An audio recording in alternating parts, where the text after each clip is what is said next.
Let's talk about Rule 115 of the Rules of Court, which pertains to the rights of the accused. The first right is the presumption of innocence. Under Section 14.2, Article 3 of the 1987 Constitution, the Bill of Rights, it is said there that in all criminal prosecutions, the accused shall be presumed innocent until the contrary is proved. So what is the effect of the presumption of innocence?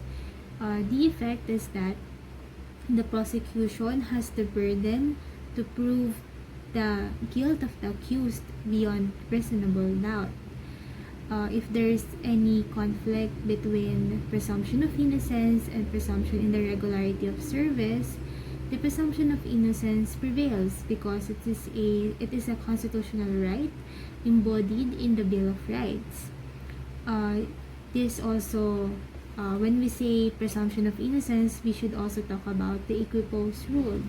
So what do we mean by the equipoise rule? This rule simply provides that when the evidence is evenly balanced, when the evidence of the prosecution, the evidence of the defense are balanced, the presumption of innocence tilts the weight or tilts the scales of justice in favor of the accused, meaning the accused should be acquitted because the prosecution was not able to prove his guilt beyond reasonable doubt. Okay, next is but when the accused has already admitted the crime but interposed the defense of self-defense, a justifying circumstance of self-defense, then it is now the burden of the defense to prove his innocence. And the order of trial is already modified. Now they start to present the evidence, then the prosecution, because when the accused has already admitted to the crime, the prosecution was already able to prove the guilt of the accused, and it is now the duty of the accused to prove his innocence. By what evidence? Quantum of evidence. Now, the quantum of evidence that the accused must prove to secure his innocence is clear and convincing evidence. The next right of the accused is the right to be informed. It is now embodied in Article 14B of the 1987 Constitution, Article 3. What are the consequences of the right to be informed? Of course, the right to be informed has the consequence that the acts or omission constituting the crime must be sufficiently alleged in the complaint or information. So any aggravating or mitigating circumstance, no, not mitigating, it's actually qualifying, because why not mitigating? Why would you put a mitigating circumstance in the computer information anyway? So it has to be aggravating and qualifying circumstance, because if they are not indicated or they are not sufficiently alleged in the complaint or information, it cannot be considered or appreciated, even proven during trial. However, this right is waivable when the accused did not object to the presentation of evidence pertaining to qualifying or aggravating circumstance, and during arraignment, and actively participated during trial, then he already waives this insufficiency of information. But it should not be mistaken in instances when there is no actual aggravating and qualifying circumstance indicated in the information. For example, in the information, it is only alleged that the crime was committed with treachery, and the specific facts or allegations constituting treachery is not included in the information. When the accused did not object over such insufficiency of the information, his right to be informed is actually waived. But if the information did not actually at all indicated any reference to aggravating and qualifying circumstance, it even it is not objected to by the accused, it still cannot be appreciated by the trial court. Next, the right to counsel. When is the right to counsel before trial? First, during arrest. Second is when the accused is under custodial investigation. And during trial, there's right to counsel from arraignment to promulgation of judgment. Okay. When is there a custodial investigation?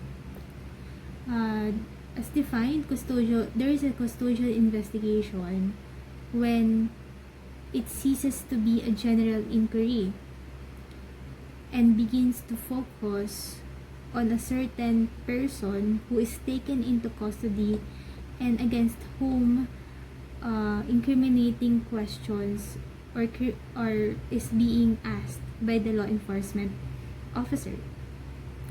So for example, someone is taken into custody and there is also questioning. At the time, that person can invoke his Miranda rights. He can invoke his right. What are the Miranda rights? He can invoke now the right to remain silent, the right to a counsel, the right to be informed of such rights. And these rights can only be waived in writing and in the presence of a counsel. But during police lineup, the accused cannot invoke Miranda right because police lineup is not yet a custodial investigation. Next is so what are the requisites for custodial investigation? First, there must be a deprivation of freedom, freedom of action. He must really be taken into custody. For example, you as a law enforcement officer, someone came to you and said that A committed this murder, this homicide, this crime, and then you called A by phone and asked him if he really committed the crime, and then A admitted to the commission of the crime. It cannot be considered a custodial investigation because first, there is no deprivation of freedom. You only communicated to A via phone. Next is that the admission is actually not under custodial investigation, hence it can be admitted as evidence. In preliminary investigation, we can also say that the right of the counsel is also available in preliminary investigation because it is a critical stage in criminal prosecution, and actually it has no difference with the custodial investigation. So the right to counsel is available in preliminary investigations. Okay, what if the admission is given before media? A reporter asked the accused whether he committed the crime and the accused admitted to the crime. Is the admission admissible in evidence? The answer is yes, because actually the Miranda rights, the constitutional right to be presumed, their constitutional right to counsel is invocable only against the state or against the government. In this case, it is a private person who had given the question and was admitted to voluntarily by the accused. Hence, the admission is admissible in evidence. Okay, so how about barangay tanag? Are they considered as law enforcement officer? The The answer is yes. Hence, any admission given to a barangay tanod without in outside or without presence of a counsel shall not be admissible, inadmissible. Okay, the Constitution provides that he must have a competent and independent counsel. So what do we say, competent and independent counsel? When shall be the counsel competent and independent? There is a competent independent counsel when such counsel is able to can properly defend the right of the accused, free of bias or conflict of interest. It doesn't necessarily to be counsel of his own choice or counsel de parte. It can be a counsel de officio or the counsel appointed by the court, provided that that counsel can properly defend the right of the accused. Okay, what is the difference between the right to counsel in custodial investigation and the right to counsel during trial? The difference is that in right to counsel during custodial investigation, it is waivable, but can only be waived in writing in the presence of a counsel.